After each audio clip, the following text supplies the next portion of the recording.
দক্ষিণ কোরিয়ার ইনচনে প্রবাসী বাংলাদেশিদের অংশগ্রহণে অনুষ্ঠিত হয়েছে বাংলাদেশ উৎসব ও বাংলা নববর্ষ ১৪৩২।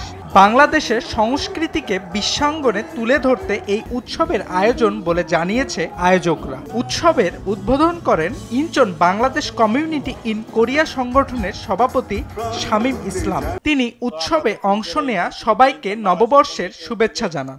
আমরা আজকে পয়লা বৈশাখ অনুষ্ঠান করলাম। তো আমি আমাদের সংস্কৃতিকে বিদেশে তুলে ধরার জন্য আমাদের এই উৎসব আমি নিজে করতে পেরে আমাকে খুব ধন্য মনে করছি।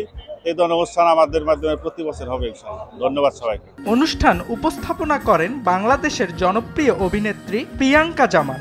অনুষ্ঠানের প্রধান আকর্ষণ ছিল কণ্ঠশিল্পী আসিফ আকবর ও রিয়া। তাদের সুরের মোহনায় বিমোহিত হন অনুষ্ঠানে অংশ নেয়া প্রবাসী বাংলাদেশিরা। বিদেশের মাটিতে এমন আয়োজনে অংশ নিতে পেরে উচ্ছ্বসিত প্রবাসী বাঙালিরা। দিনব্যাপী উৎসবে ছিল বাঙালি ঐতিহ্যবাহী খাবার সহ নানা ধরনের বিনোদনমূলক পরিবেশনা। তার সাথে তো সবাইকে বাংলা নববর্ষের শুভেচ্ছা এবং IBC K Incheon community in Korea এই একটা আয়োজন করছে এবং সবাই একটা মিলন মেলা বাঙালির এক টুকরো বাংলাদেশ বলা চলে এখানে।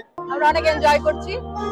যদিও পয়লা বৈশাখ অনেক আগে চলে গেছে, তো আজকে পয়লা বৈশাখের উপলক্ষে প্রোগ্রামটা আয়োজন করা হয়েছিল। তবে একসাথে বলি অর্ণব প্রসাদ, RTV।